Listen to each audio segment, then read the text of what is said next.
Welcome. This is David Boles, Human Meme. Today's topic: uChicago.edu is not a safe haven. Finally, we have some sense put back into the campus community as the University of Chicago pushes back against student ridiculousness and sponsored victimhood.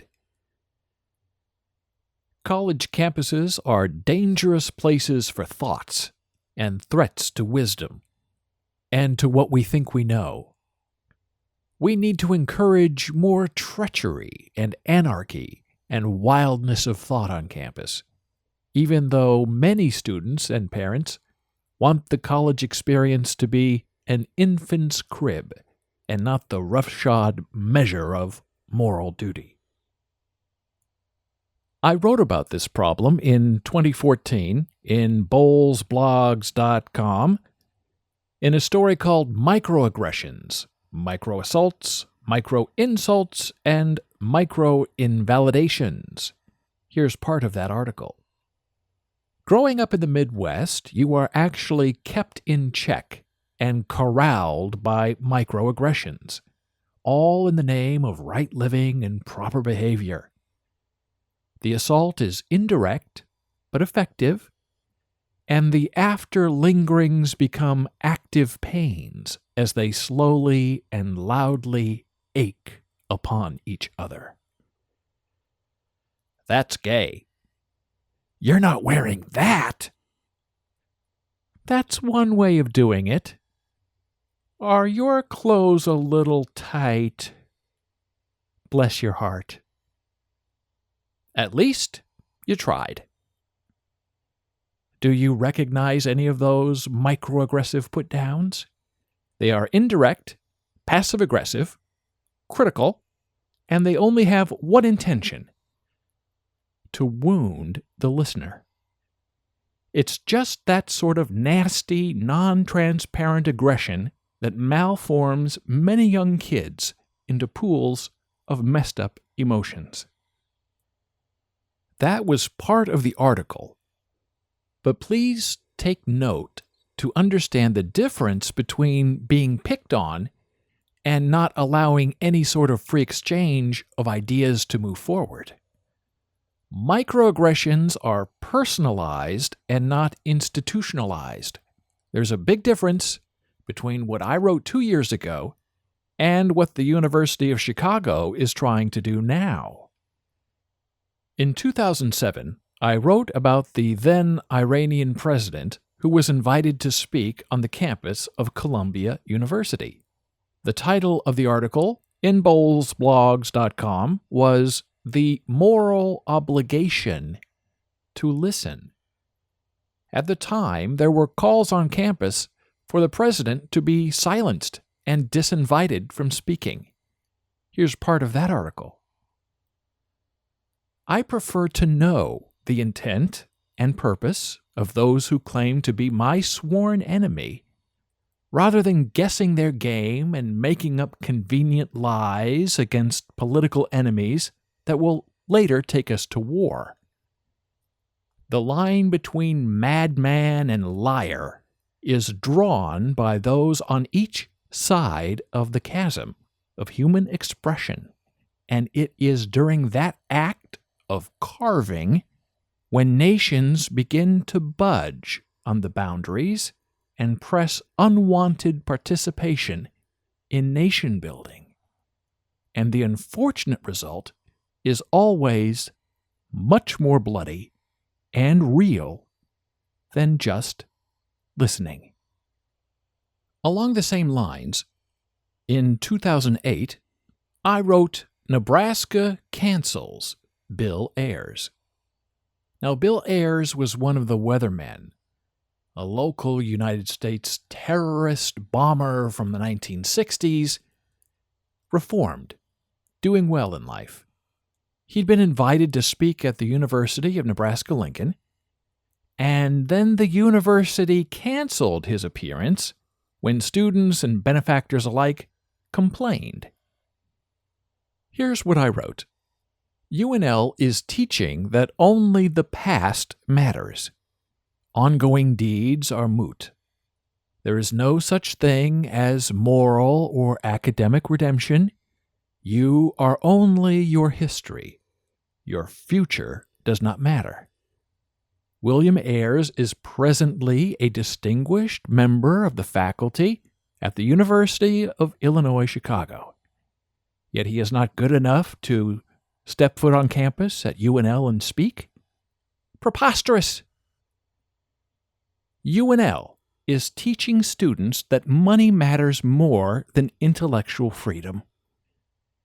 If big donors threaten the university, is it the moral duty of the university to refuse to bend to the threat of the almighty dollar and to soldier on into the future without braying financial support from people who obviously do not understand the greater mission of a university education? Millennials have grown exponentially in power and importance on campuses in the last decade or so, and schools have become frightened to push back for free speech because they don't want to insult their delicate and easily annoyed source of tuition income.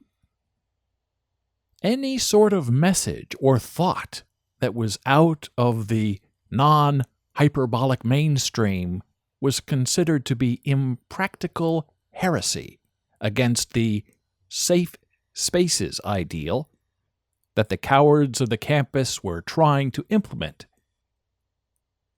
We all get along. Nobody has an enemy. We all think the same way. So now, here's how the University of Chicago have decided to deal with that problem in an open letter sent to the incoming class of 2020.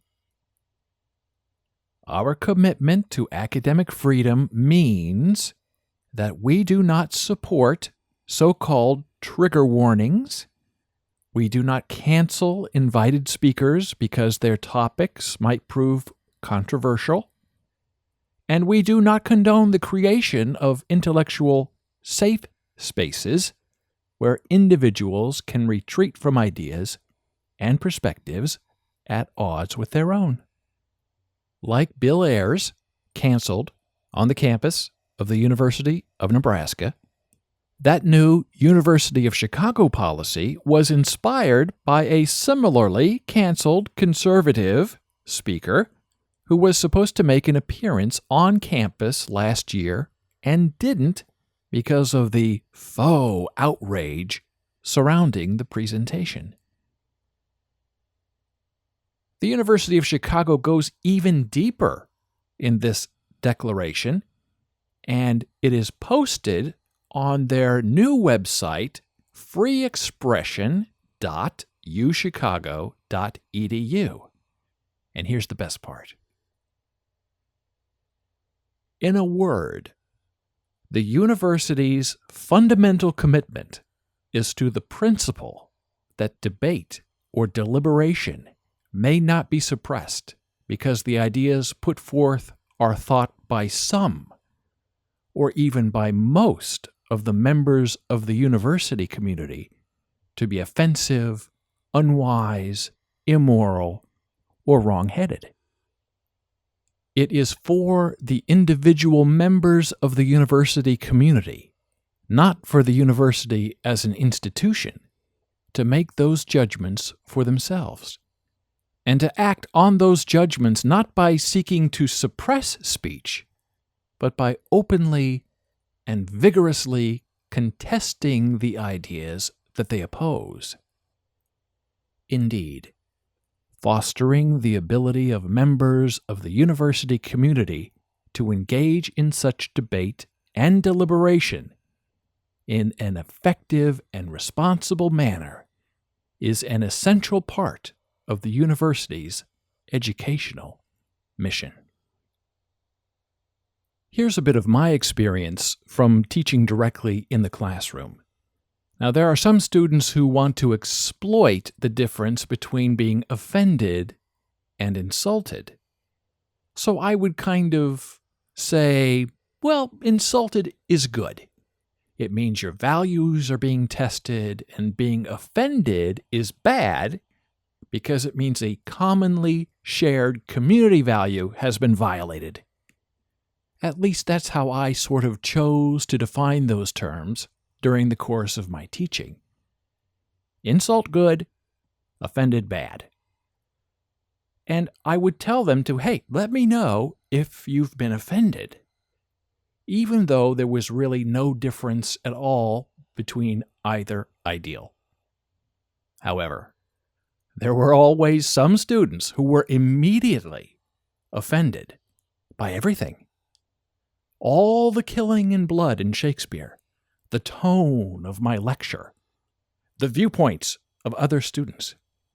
And it was all done in the name of censorship and power grabbing, and especially not wanting to complete the work assignments. By claiming being offended, those few students thought they could get out of coming to class and doing their required collaborations and presentations. It didn't work.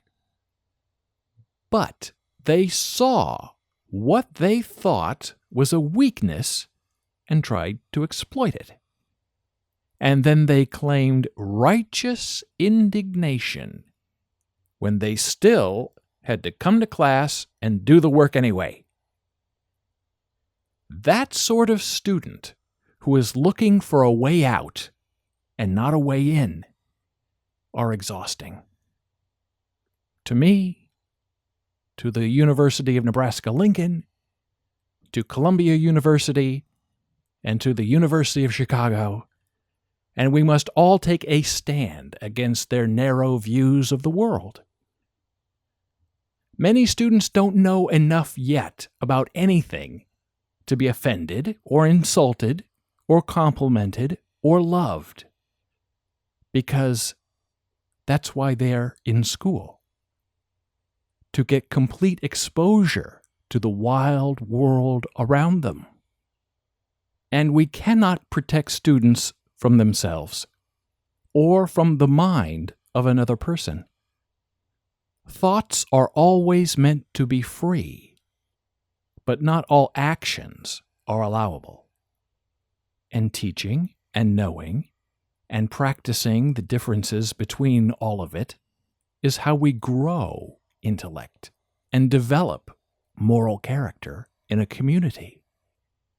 And we must never devalue those precious moments of dangerous and uncomfortable living, because they drive us to put a stake in the world that only we can claim as our own. Thank you for listening. Be a human meme.